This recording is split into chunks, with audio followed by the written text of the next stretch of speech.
মৈত্রী। এখন শুনবেন শ্রোতাদের বিষয়ভিত্তিক চিঠি নিয়ে অনুষ্ঠান বুধ সকালে। উপস্থাপনায় সুতপা চট্টোপাধ্যায়, সম্পাদনা শিরোপা রায়, প্রযোজনা ডক্টর মানস প্রতিম দাস।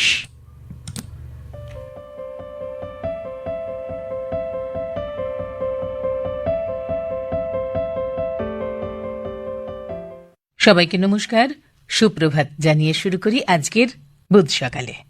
সাহিত্যের প্রিয় চরিত্র, এই প্রসঙ্গে লিখছেন আপনারা। লিখছেন maitrikatha@gmail.com, MAITREEKATHA maitrikatha@gmail.com। এছাড়াও বুধ সকালে আকাশবাণী মৈত্রী, প্রযত্নে কেন্দ্র অধিকর্তা আকাশবাণী কলকাতা, আকাশবাণী ভবন, ইডেন গার্ডেন্স, কলকাতা ৭০০০০১, পশ্চিমবঙ্গ, ভারত, এই ঠিকানাতেও। প্রথম যার লেখা দিয়ে আজ অনুষ্ঠান শুরু করতে চাইছি তিনি অরবিন্দনগর, বাঁকুড়ার সাধন মুখোপাধ্যায়। আমার প্রিয় চরিত্র অমর কথাশিল্পী শরৎচন্দ্রের শ্রীকান্ত উপন্যাসের গহর, যিনি ছিলেন ওই উপন্যাসের নায়ক শ্রীকান্তর বন্ধু। তিনি জাতিতে ছিলেন মুসলমান, কিন্তু তার হৃদয় ছিল আকাশের মতো বিশাল। তিনি কোনো জাতি ভেদ মানতেন না। এজন্যই তার নিজের সম্পত্তির অনেকটা অংশ হিন্দু এবং মুসলমান উভয় সম্প্রদায়ের কল্যাণেই দান করেছিলেন। যদিও নিজ সম্প্রদায়ের বরাদ্দ বেশি থাকা সত্ত্বেও তারা গহরকে কাফের বলতে দ্বিধা করেননি। আবার নিজে সাচ্চা মুসলমান হয়েও বৈষ্ণব আখড়ার অনুরক্ত ছিলেন, কারণ তিনি বিশ্বাস করতেন আল্লাহ এবং কৃষ্ণে কোনো তফাৎ নেই। আখড়ার বৈষ্ণবী কমললতাকে খুব ভালোবাসতেন, যদিও এই ভালোবাসা ছিল নিঃশব্দ ফল্গু ধারার মতো। বিনিময়ে তিনি কোনো প্রতিদান চাননি। তবুও আখড়ার বৈষ্ণবরা অন্য ধর্মের এক যুবকের আখড়ার বৈষ্ণবীর সঙ্গে প্রণয়ে আপত্তি করেন এবং কোনো দোষ না করলেও যখন কমলের শাস্তিবিধান করেন, তখন গহর মনের দুঃখ মনেই রেখে কমলের সঙ্গে যোগাযোগ পরিহার করেন। গহরের আপন বলতে কেউ ছিল না, তাই হঠাৎ তিনি যখন নিদারুণ অসুখে মৃত্যুপথযাত্রী, শুধু শেষবারের জন্য কমলকে একবার ডেকে পাঠান। আখড়ার মাতব্বরদের নিষেধ সত্ত্বেও কোমল হৃদয় কমললতা এই অন্তিম প্রার্থনা পূরণ না করে পারেননি। কমলের উপস্থিতিতেই গহরের জীবনদীপ নিভে যায়। এটিই ছিল তার অন্তিম যাত্রার একমাত্র সান্ত্বনা। শরৎচন্দ্রের সৃষ্ট এই গহর চরিত্রটি এত সুন্দর, উদার ও মর্মস্পর্শী, যা আমাদের মনের মধ্যে চিরভাস্বর হয়ে রয়ে গিয়েছে। লিখেছেন সাধন মুখোপাধ্যায়, অরবিন্দনগর, বাঁকুড়া। সত্যি গহর চরিত্র ভাবিয়েছে কমললতার চরিত্র। আপনার লেখায় আবার মনে পড়ে গেল সম্পূর্ণ কাহিনী। অনেক ধন্যবাদ। কৃষ্ণা কর্মকারের লেখা পড়ব, খড়ার, পশ্চিম মেদিনীপুর থেকে এসেছে। সাহিত্যিক কুলরত্ন বিমল মিত্রের সেরা সাহিত্য কড়ি দিয়ে কিনলাম উপন্যাসে প্রধান চরিত্র দীপঙ্কর আমার বড্ড প্রিয় চরিত্র। বাবা মারা যাবার পর দারিদ্র্যের অকুল পাথারে হাবুডুবু খাবার কালে কখনো হারায়নি তার সততা, তার মানবিকতা, তার মহানুভবতা।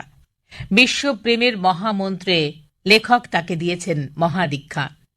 অন্তরে সেই শাশ্বত আলোর উপস্থিতি নিয়ে সে সমস্ত প্রতিকূলতাকে উপেক্ষা করেও সর্বদা ছুটে গিয়েছে আর্ত পীড়িতদের পাশে। তার সর্বস্ব দিয়ে করেছে সেবা।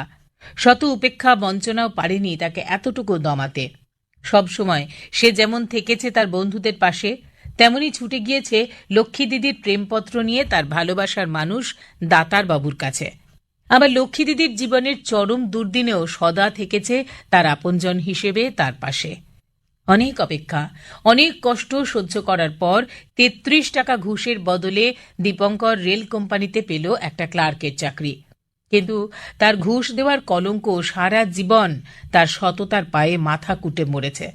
তবুও তার অধ্যবসায়, চেষ্টা ও সততার জোরে অচিরেই দীপঙ্কর অনেক উঁচুতে উঠে গেল, হয়ে গেল সেন সাহেব, সবার প্রিয়। স্বদেশী কাজকর্মের সঙ্গে যুক্ত বন্ধু কিরণের জন্য জেলও খেটেছে দীপঙ্কর। কিরণের অনুপস্থিতিতে তার মাকে টাকা দিয়ে এসেছে, মাঝে মাঝে এগিয়ে খোঁজ খবরও নিয়ে এসেছে। এরপর তার জীবনে এসেছে সতী। সতীকে হৃদয়ের রানী করে বসিয়েছে হৃদয় সিংহাসনে, কিন্তু কোনোদিন তার নাগাল পাবার চেষ্টা করেনি। শুধু তার সর্বস্বের বিনিময়েও সতীকে জীবনে সুখী দেখতে চেয়েছে। আবার তার বাড়িতে তার অপেক্ষায় দিন গুনতে থাকা অসহায় ক্ষিরিকে গ্রহণ করতে না পারলেও তার জন্য যোগ্য পাত্রের ব্যবস্থা করেছে। শ্বশুরবাড়িতে থাকতে না পেরে সতী আশ্রয়ের জন্য দীপঙ্করের কাছে এলে দীপঙ্কর তাকে বুঝিয়ে ফেরত পাঠিয়ে দেয়। জীবনযুদ্ধে হেরে যাওয়া সৈনিক সতী আত্মাহুতি দিয়ে প্রাণ জোড়ায়। চিরভাস্কর হয়ে থাকে দীপঙ্কর। লিখেছেন কৃষ্ণা কর্মকার, খড়ার, পশ্চিম মেদিনীপুর থেকে। সব্যসাচী বন্দ্যোপাধ্যায় চিঠি লেখেন আমাদের দেশবন্ধু রোড, পশ্চিম আলমবাজার, কলকাতা ৩৫ থেকে। এবারে লিখেছেন, সাহিত্যিক বুদ্ধদেব গুহর বড়দের লেখার সঙ্গে আমার প্রথম পরিচয় কোয়েলের কাছের মাধ্যমে। অরণ্য প্রকৃতির সঙ্গে মানুষের বিচিত্র সম্পর্ক বা অরণ্য পটভূমিকায় গড়ে ওঠা বিচিত্র সব সামাজিক অভ্যাস, বিধিনিষেধ বা সেসব নিষেধ ভেঙে ফেলা, এইসবই এই কোয়েলের কাছের পাতায় পাতায় হাজির। এই বইয়ের অসংখ্য ছোট বড় চরিত্রের মধ্যে আমার কাছে ভারী আপন হয়ে ওঠে কোয়েল নদী। পালামৌ অঞ্চলের রানী এই কোয়েলের হাতছানি অরণ্য প্রকৃতির রহস্যের মাঝে আকৃষ্ট করে আমাকে। কোয়েলের প্রশ্রয়ে যশবন্ত সুমিতা বৌদির কাছে ভালোবাসার আশ্রয় খোঁজে। লাল সাহেবের সঙ্গে আলাপ হয় মারিয়ানার, যে আলাপের অনিবার্য পরিণতি প্রেম, কিন্তু একটু অন্যরকম। দেবী মুচুক রানীর পাহাড়ের কাছাকাছি যে সাতবৈশাখী মেলা, তার বর্ণময়তা মাতাল করে আমাকে। ধামসা মাদলের তালে তালে ভেজ্জা নাচে নেচে উঠি আমিও। ঘোষদা এই নদীর মতোই স্থির। সুগান সিং আর সুরাতিয়ার বাঁধ ভাঙা প্রেম উল্লাস তাড়িয়ে তাড়িয়ে উপভোগ করে কোয়েল নদী। মিলনের আনন্দের সঙ্গে বিচ্ছেদের বেদনার সাক্ষী এই নদী। লালতির অন্তর্নিহিত সৌন্দর্যকে আস্বাদন করে কোয়েল নদী। মারিয়ানার অসম্ভব সহ্য শক্তিও তো কোয়েলের উৎসাহতেই। এই অরণ্য প্রান্তরে সন্ধ্যার পর যখন জোনাকির আলো জ্বলে, সমতল শস্য খেতে অঝোরে বৃষ্টি ঝরে পড়ে। জঙ্গলে জঙ্গলে হাওয়ার দোলায় গাছের পাতারা যেন এক আহ্লাদী দোলনায় দোলে। পালামৌয়ের ঘরে ঘরে নতুন নতুন সম্পর্কের মঙ্গল দ্বীপটি প্রজ্বলিত হয়। তখন কোয়েল নদী জেগে থাকে। সে জেগে থাকে জীবন থেকে উজ্জীবনের শুভ মন্ত্রটি উচ্চারণ করার জন্য। প্রায় ৭ বছর ধরে বুধ সকালেতে যত বিষয় নিয়ে কলম ধরেছি, তার মধ্যে সব থেকে কঠিন বিষয় এবারে। এত বই, এত চরিত্র, আমার অন্তরের সাথী সেসব। তবু আমার অন্যতম এক প্রিয় সাথী কোয়েল নদীর সঙ্গে কিছুটা সময় কাটালাম এই লেখার মাধ্যমে। এ আমার পরম তৃপ্তি। লিখেছেন সব্যসাচী বন্দ্যোপাধ্যায়, দেশবন্ধু রোড, পশ্চিম আলমবাজার, কলকাতা ৩৫ থেকে। এবারে পূর্ব মেদিনীপুর থেকে আসা একটি লেখা পড়ব। লিখেছেন কল্লোল কান্তি ডিঙ্গাল, মা চণ্ডী কলোনি, কাঁথি থেকে। লেখিকা সুচিত্রা ভট্টাচার্যর এক মর্মস্পর্শী ছোট গল্প বনলতার এক কেন্দ্রীয় চরিত্র বনলতা বিশ্বাস ওরফে বনুদি। আমার কাছে চরিত্রটা প্রিয় কারণ তার নিঃস্বার্থ জীবন আলেখ্য আমার হৃদয় ছুঁয়ে যায়। একাকিত্বের পাথুরে দেওয়াল সরিয়ে নির্মম শূন্যতার অতল গহ্বরে পড়েও সে ঊর্ধ্বে তুলেছে তার হাত অসহায় নারীদের জন্য। সে একটি ছোট্ট হোম চালায়। 18 জন মেয়ে যাদের স্বামী ত্যাগ করেছে, সমাজ যাদের নানান কারণে নেয় না, তাদের খাওয়া পড়া নানান রকম হাতের কাজ শেখানো হয়। ঘুরে ঘুরে যতটা পারা যায় টাকা পয়সা তোলার চেষ্টা করে সে। তাই বনদি তার এক বহু বছরের পুরনো অধ্যাপিকা ছাত্রীকে বলেন, বড়টারও কিছু নয়, মানুষ হয়ে জন্মেছি, যতটুকু পারি মানুষের জন্য করা। অকাল বৈধব্য ভুলে ছোটবেলায় টাইফয়েডে মাথাটা কমজোরি হয়ে যাওয়া ছেলেকে সামলে বারবার ছুটে আসে তার ছাত্রী সর্বাণীর কাছে সাহায্যের প্রার্থনা নিয়ে। একসময় সেন্ট মারিয়া গার্লস স্কুলের প্রাইমারি সেকশনে টিচার ছিলেন বনদি। কখনো প্রচণ্ড গনগনে গ্রীষ্মের দুপুরে ছুটির দিনে তিনি সর্বাণীর কাছ থেকে 200-100 টাকা নিয়ে যান। কখনো বা শীতের এক রবিবারের বিকেলে যখন সর্বাণী তার স্বামীর সস্ত্রীক বন্ধুদের খাওয়াবে বলে রান্নাঘরে, তখনই কলিং বেল বেজে ওঠে। বনদি বলে, সর্বাণী, আগামী শনিবার আমাদের হোমের জন্মদিন। আমার খুব ইচ্ছে তুমি সেদিন আসবে। তুমি উচ্চশিক্ষিতা, তোমার সঙ্গে আলাপ হলে ওরা অনেক কিছু শিখবে। এই বলে বনদি উঠতে যাবে, সর্বাণীর চোখ পড়ল তার নিস্তরঙ্গ চোখে। আবিষ্কার করল যে তার ছেলে ম্যালিগন্যান্ট ম্যালেরিয়ায় মারা গেছে। চশমা খুলে আঁচলের খুঁটে চোখের কোণ দুটো মুছলেন তিনি। ছেলেকে হারিয়েও বনদীর ওই হোমের দুঃখী মেয়েদের মা হয়ে বেঁচে থাকার ইচ্ছেটা মরল না তার। কল্লোলকান্তি ডিঙ্গাল লিখেছেন মা চণ্ডী কলোনি, কাঁথি, পূর্ব মেদিনীপুর থেকে। এবারে লিখেছেন অসীম সিনহা, কৃষ্ণনগর পোস্ট অফিস মোড়, গোবিন্দ সড়ক, নদিয়া থেকে। রবীন্দ্রনাথ ঠাকুরের গল্পগুচ্ছ সাহিত্যের অন্যতম গল্প খোকাবাবুর প্রত্যাবর্তনের অন্যতম চরিত্র ভৃত্য রাইচরণ আমার কাছে খুব প্রিয় চরিত্র। রাইচরণের প্রধান কাজ বা কর্তব্য ছিল বাবুদের 1 বছর বয়সের শিশুর রক্ষা ও পালনে সহায়তা করা। কালক্রমে মনিব অনুকূলবাবু ও গিন্নিমার প্রত্যাশা পূরণ করে শিশুটির দেখভাল করত এবং শিশুটিও তার অনুগত হয়েছিল। ক্রমে শিশুটি টলমল পায়ে চলতে আরম্ভ করল, তার মুখে আধো আধো বুলি ফুটল। সেই সময় পদ্মা তীরবর্তী এক জেলায় বদলি হলে অনুকূলবাবু তার ছেলের জন্য কলকাতা থেকে ঠেলাগাড়ি, শার্টেনের জামা, মাথায় জরির টুপি, হাতে সোনার বালা, পায়ের উপর মল এনে দিলেন। রাইচরণের কাজ ছিল শিশুটিকে গাড়িতে চাপিয়ে খাওয়ানো। সেই সময় বর্ষাকালে একদিন রাইচরণ নির্জন নদী তীরে শিশুটিকে নিয়ে বেড়াতে গিয়েছিল। তখন শিশুটির ইচ্ছা পূরণের জন্য সে নিকটবর্তী কদম গাছ থেকে ফুল আনতে গিয়েছিল। অদৃষ্টের পরিহাসে শিশুটি গাড়ি থেকে নেমে নদীর জলে ডুবে যায়। অনুকূলবাবু ও গিন্নিমা এ ঘটনা মেনে নিতে পারেন না, বরং শিশু চুরি ও সোনার বালা চুরির অপরাধে তাকে তিরস্কার এবং কাজ থেকে বহিষ্কার করেন। রাইচরণ যখন তার গ্রামে ফিরে এলো তখন তার স্ত্রী, সন্তান সম্ভবা। এরপর শিশুপুত্র জন্মালে সে তাকে অনুকূলবাবু ও গিন্নিমার শিশুপুত্রের মতো বড় করতে লাগল। কালক্রমে সে স্কুল পাশ, কলেজ পাশ করে মুনসেফে কাজ করে। কিন্তু রাইচরণ এখন তার ভৃত্য, সে তার মনিব। একদিন বৃদ্ধ বিধ্বস্ত রাইচরণ তার মনিব অনুকূলবাবু ও গিন্নিমার কাছে তার ছেলেকে প্রত্যর্পণ করে বললেন সে সত্যিই তাদের ছেলেকে চুরি করেছিল, আজ তাকে ফিরিয়ে দিয়ে গেল। অদৃষ্টের কাছে হেরে যাওয়া কর্তব্যনিষ্ঠ ভৃত্য রাইচরণ আজও আমার মনে দাগ কাটে। অসীম সিনহা, কৃষ্ণনগর পোস্ট অফিস মোড়, গোবিন্দ সড়ক, নদিয়া থেকে লিখেছেন।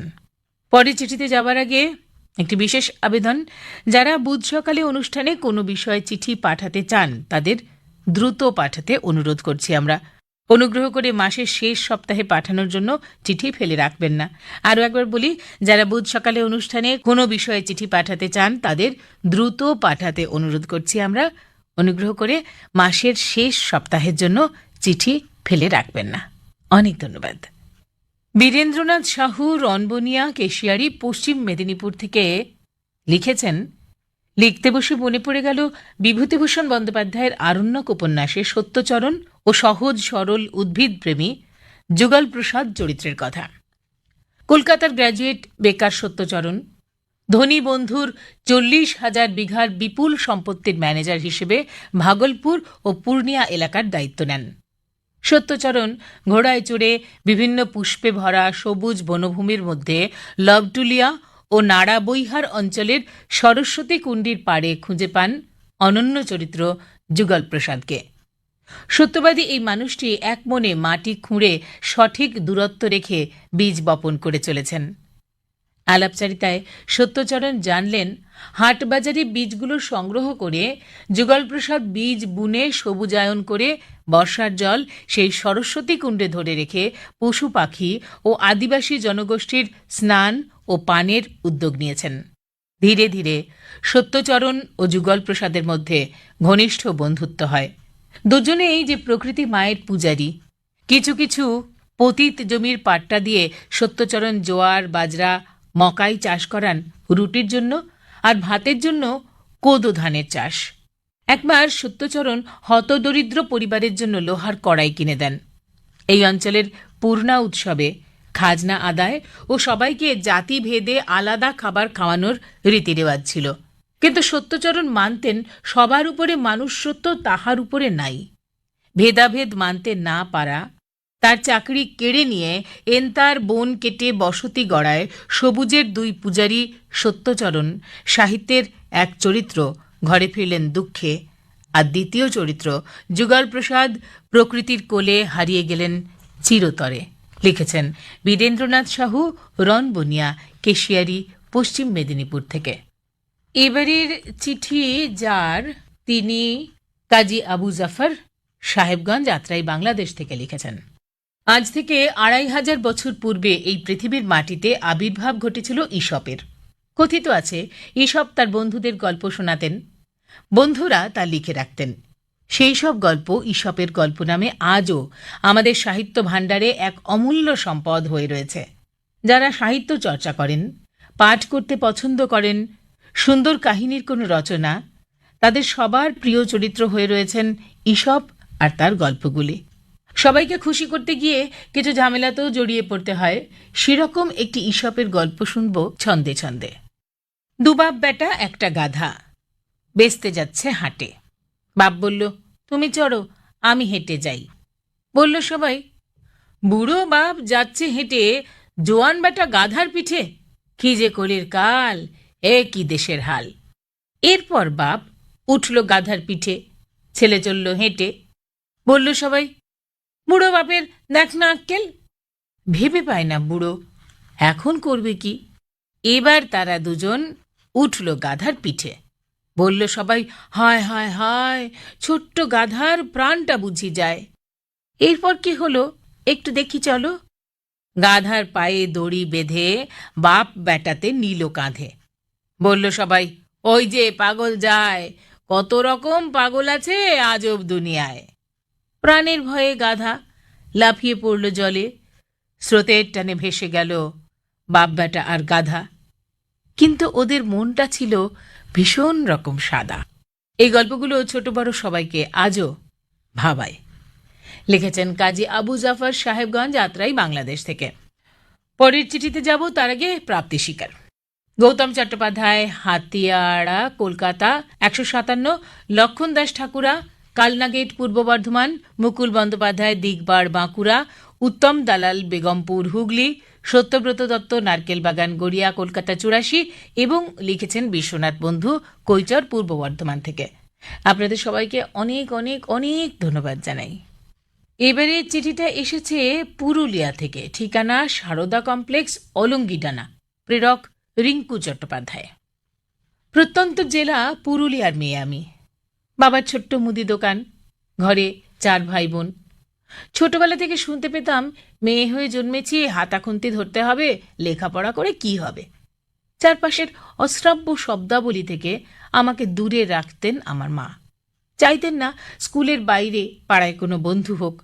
তাই বিকেল বেলা কাটত আমার মায়ের বিয়েতে পাওয়া দেবী চৌধুরানী, দুর্গেশ নন্দিনী, নৌকাডুবি, সাগর থেকে ফেরা, এইসব বই পড়ে। সব না বুঝলেও বই পড়ার নেশা তখনই তৈরি হয়েছিল। স্কুল লাইব্রেরি থেকে শরদিন্দু অমনিবাস, কিরিটি অমনিবাস, গোগ্রাসে গেলতাম। তারপর কলেজে এসে যখন পড়ছি, সেই সময় পূব পশ্চিম, নীরার কবিতা। তখনই একদিন হেমন্তিকা, আমার ভীষণ কাছের বন্ধু, আমাকে বলল কালবেলার কথা। বইটা নাকি একাডেমি পুরস্কার পেয়েছে। লাইব্রেরি থেকে বইটা জোগাড় করে পড়তে শুরু করলাম। মন্ত্রমুগ্ধের মতো রাত জেগে পড়া শেষ করলাম। তখন সদ্য একটা সম্পর্কে জড়িয়েছি। কেন জানি না মাধবীলতার সঙ্গে নিজেকে মিলিয়ে ফেললাম। পড়ে চললাম উত্তরাধিকার, কালপুরুষ। এরপর সংসারে জড়িয়ে পড়ে দেখলাম নিজের স্বতন্ত্র চাওয়া পাওয়াগুলো সব শর্তাধীন। তবু স্বামীর উৎসাহে একটা বাচ্চাদের স্কুলে জয়েন করলাম, কারণ সেটা বাড়ির কাছেই। আমার পক্ষে ছোট মেয়েকে ছেড়ে শহরের বাইরে যাওয়া সম্ভব ছিল না। তারপর নিজের ছোট সংসার হলো। তখন আরও অসম্ভব হলো কেরিয়ার নিয়ে ভাবার। এমন দিনে বই মেলাতে একবার হাতে এলো সাতকাহন। আবার সেই উত্তরে বর্ণনায় আমি ডুবে গেলাম। নির্জলা পুরুলিয়ার মেয়ে আমি, জল বড় ভালোবাসি। দীপাবলির লড়াই যেন মনের মধ্যে একটা অদ্ভুত জোর আনে। একদিন ইন্টারনেট থেকে আমার স্বামী সমরেশ মজুমদারের ঠিকানা জোগাড় করে দিলেন। লিখে ফেললাম আমার মনের কথা, ভয়ে ভয়ে পাঠিয়েও দিলাম। এরপরেই যা ঘটল তা আমার স্বপ্নাতীত। একদিন সন্ধ্যায় মেয়ে ওর বাবার কাছে পড়ছে, হঠাৎই এলো অচেনা নম্বর থেকে ফোন। ওপার থেকে শুনতে পেলাম, তুমি রিঙ্কু? তুমি কি কাউকে চিঠি পাঠিয়েছ? চেয়েছিলাম এক টুকরো আশীর্বাদ, তার বদলে ঈশ্বর আমার নিস্তরঙ্গ জীবনে এনে দিলেন প্রবল জলোচ্ছ্বাস। ভাবতে পারছিলাম না মাধবীলতা, দীপাবলির স্রষ্টা এমনভাবে আমার চরম হতাশাময় জীবনে আমার না পাওয়ার ক্ষতগুলোকে পরম মমতায় এভাবে ঢেকে দিলেন। রিঙ্কু চট্টোপাধ্যায়, সারদা কমপ্লেক্স, অলঙ্গিডাঙ্গা, পুরুলিয়া থেকে লিখেছেন। কানন রণসিংহ, রাজাবাজার, তমলুক, পূর্ব মেদিনীপুর থেকে লিখেছেন। সাহিত্যাকাশে কত দিকপালের সৃজনীতে কত শত অনবদ্য চরিত্রের ভিড়। তাদের প্রিয় অপ্রিয়র দাড়িপাল্লায় চাপাতে আমার বুকে বাজে। রক্তকরবী নন্দিনী, চোখের বালির বিনোদিনী, চরিত্রহীনের সাবিত্রী, চাঁদের পাহাড়ের শঙ্কর, ব্যোমকেশ বক্সিতে ব্যোমকেশ প্রভৃতি চরিত্রদের সম্ভাষিত করে কবিগুরুর পণপ্রথার নিরিখে লেখা দেনা পাওনার নিরুপমাতে চোখ গেল আটকে। কবিগুরু চরিত্রটিকে অঙ্কন করছেন দরদি হাতে, মনের সবটুকু মাধুরী মিশিয়ে। গল্পে পণের টাকা পুরোটা দিতে না পারায় শ্বশুরবাড়ির প্রবল নির্যাতন, অপমান, উপেক্ষার শিকার শান্তশীলা পরমা সুন্দরী নিরুপমা। বাবা মেয়ের সুখ কিনতে বসতবাড়ি বিক্রি করে আসেন পণ মেটাতে, কিন্তু নিরুপমার প্রতিবাদ, টাকা যদি দাও তবেই অপমান। তোমার মেয়ের কি কোনো মর্যাদা নেই? আমি কি কেবল টাকার থলি? যতক্ষণ টাকা আছে ততক্ষণ দাম। না বাবা, এই টাকা দিয়ে তুমি আমাকে অপমান করো না। এই তেজোদ্দীপ্ত সংলাপে ঝলসে ওঠে নিরুপমার ব্যক্তিত্ব। পুরুষতান্ত্রিক সমাজে নারীর প্রতি বৈষম্য আচরণ, অপমান, অনাদরের প্রতিক্রিয়া এই দেনা পাওনার ক্ষত। রবীন্দ্রনাথের সৃষ্ট নারী চরিত্ররা শুধু স্নেহ মমতাময়ী কোমলমতি প্রেমিকা নয়, বরং নীতির প্রশ্নে ব্যক্তিত্বময়ী, আপোষহীন। তাই নারীকে তার সাহিত্যে পুরুষের ছায়াসঙ্গী নয়, স্থান দিয়েছেন কেন্দ্রীয় চরিত্ররূপে। শরৎচন্দ্রের পথের দাবির সব্যসাচী চরিত্রটিতে আমি মহাবিষ্ট। ব্রিটিশ ভারতের প্রেক্ষাপটে দরদি লেখক ধ্যানগম্ভীর ঋষির মতো সৃজন করেছেন সর্বগুণসম্পন্ন ছদ্মবেশী গিরিশ মহাপাত্রকে। দেশমাতৃকার শৃঙ্খল মোচনে আসমুদ্র হিমাচল যে মহাযজ্ঞে সামিল হয়েছিল, তিনি তার সাগ্নিক, যাকে পুলিশ অফিসার নিমাইবাবু বিপ্লবী না বলে বলেছেন মহাপুরুষ। এক লহমায় পাহাড় পর্বত ডিঙোতে গঙ্গা পদ্মা সাঁতরে অনায়াসে পার হন এই বীর বিপ্লবী সব্যসাচী। বন্দুক পিস্তলে তার অভ্রান্ত লক্ষ্য, তীক্ষ্ণ ধারালো দশেন্দ্রিয়, 10-20টা ভাষায় পারঙ্গম, ডাক্তার ইঞ্জিনিয়ারের মতো বহু ডিগ্রি তার কুক্ষিগত। ছদ্মবেশ ধারণে পটু এই রাজবিদ্রোহীর দাপটে পুলিশ ডিপার্টমেন্টও নাজেহাল। এমন দেশপ্রেমিক বীর বিপ্লবীর প্রত্যাশী শরৎচন্দ্র চট্টোপাধ্যায়।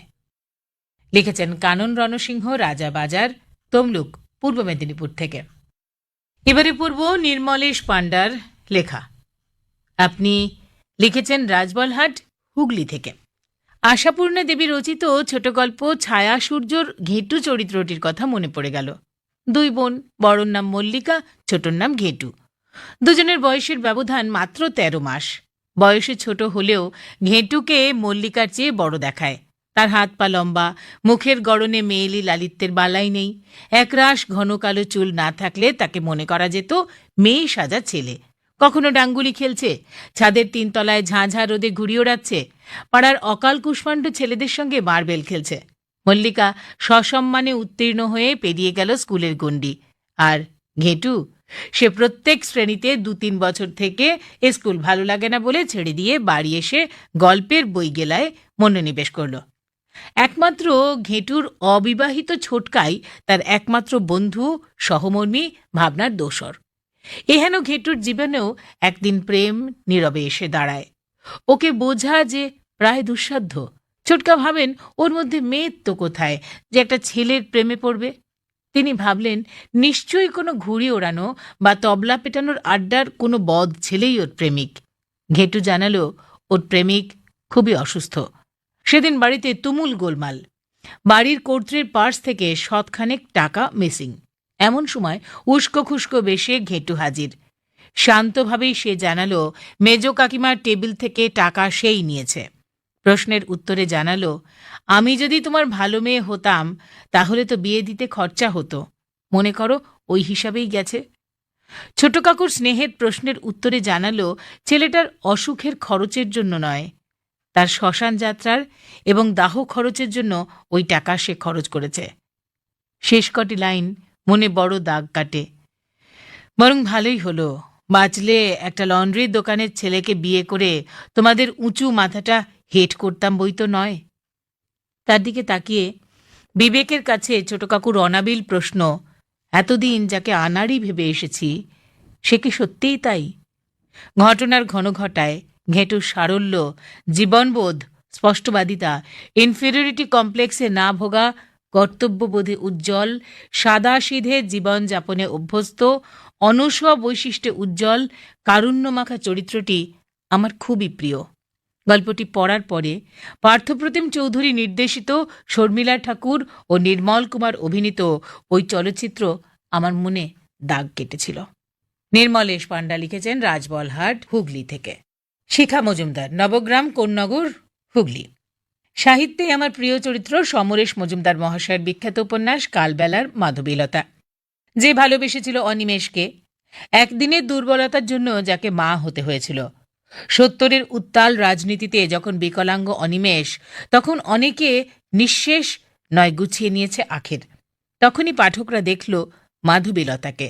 মাধবীলতা কোনো রাজনীতি করেনি, কখনো শুধু অনিমেষকে ভালোবেসে আলোক স্তম্ভের মতো একা মাথা তুলে দাঁড়িয়েছে। খরতপ্ত মধ্যাহ্নে যে এক গ্লাস শীতল জলের চেয়ে বেশি কিছু হতে চায় না। বাংলাদেশের এই মেয়ে যে কিনা শুধু ধূপের মতো নিজেকে পোড়ায় আগামীকালকে সুন্দর করতে। তাই লেখক এই উপন্যাসে পাঠকদের জানিয়েছেন বিপ্লবের আর এক নাম মাধবীলতা। শিখা মজুমদার, নবগ্রাম, কোন্নগর, হুগলি থেকে লিখেছেন পশ্চিম মেদিনীপুর থেকে গোকুল বাইতি, ঠিকানা রিতায়ন, ক্ষীরপাই। স্মৃতির রংমহলে অজস্র গল্প উপন্যাসে পড়া কত যে উজ্জ্বল চরিত্রের ভিড়, তবুও সাহিত্যের প্রিয় চরিত্র লিখতে গিয়ে সে ভিড় ঠেলে এক অতি সাধারণ আটপৌরে চরিত্র উঠে এলো কলমে। বিভূতিভূষণের আরণ্যক উপন্যাসের যুগল প্রসাদ। বুনো মাটি আর অরণ্য প্রকৃতির গন্ধমাখা সেই মানুষটি, সেই আমার প্রিয় চরিত্র। সংসারে থেকেও উদাসীন, সংসার বিমুখ। অরণ্যের বৃক্ষলতাই তার সংসার, প্রাণের সুখ। অরণ্যপ্রেমী এই মানুষটি অরণ্যের শ্রীবৃদ্ধি নেশায় পাগল। বিহারের লবটুলিয়া জঙ্গলে সরস্বতী কুণ্ডে তার সঙ্গে উপন্যাসের কেন্দ্রীয় চরিত্র সত্যচরণের পরিচয় ঘটে। দুজনেই অরণ্যপ্রেমিক। কোন সাহেবের বাগান থেকে যুগল প্রসাদ এক বিলেতি লতার বীজ এনে চুপি চুপি পুঁতছে। বৈহার আর লবটুলিয়াকে ফুলে ফুলে সাজিয়ে দেওয়ার স্বপ্ন তার। অন্য জায়গা থেকে পদ্মের গেঁড়, দুধিয়া ফুলের গেঁড় এনে পুঁতে দেয় সরস্বতী কুণ্ডে। পূর্ণিয়া থেকে বহড়ালতার বীজ, মহালিখা পাহাড় থেকে চিহার ফলের বীজ এনে বনে। এই বন, এই মাটি তো তার নয়। সংসারে অভাব, তবুও নিজের পয়সা সময় ব্যয় করে বনে বনে ফুল ফোটায় সে। এতেই তার আনন্দ। এমনই সুন্দরের সাধনায় মগ্ন তার শিল্পসত্তা। সংসারের উন্নতি, বিষয় আসার কথা যেখানে, সেখানে সে নেই। সারাক্ষণ বনে বনে কাটে জীবন। সে যেন এক উদ্ভিদ বিশারদ। সত্যচরণ তাকে অ্যারিস্টোলোকিয়া লতার কথা জিজ্ঞাসা করলে সে জানায় ওটা হংসলতা। জানবুধ সকালে প্রকৃতির এই চরম দাবদাহে পুড়তে পুড়তে মনে হচ্ছে সব মানুষ যদি যুগল প্রসাদের মতো এমন পাগল পাগল অরণ্যপ্রেমী হতো, তবে হয়তো প্রকৃতির এই রুদ্র রোষে পড়তাম না আমরা। গোকুল মাইতি, রিতায়ন, ক্ষীরপাই, পশ্চিম মেদিনীপুর থেকে লিখেছেন। তাহলে আজ এখানেই শেষ করি। সবাই ভালো থাকুন, সুস্থ থাকুন। গরমে যা যা করণীয়, যা যা ডাক্তারবাবুরা প্রতিনিয়ত পরামর্শ দিচ্ছেন, সব অক্ষরে অক্ষরে মেনে চলতে চেষ্টা করুন। কটা তো দিন একটু না হয় রেস্ট্রিক্টেড থাকলামই আমরা। আপনাদের সঙ্গে ছিলাম সুতপা চট্টোপাধ্যায়। অনুষ্ঠানটির সম্পাদনায় শিরোপা রায়, প্রযোজনা ডক্টর মানস প্রতিম দাস।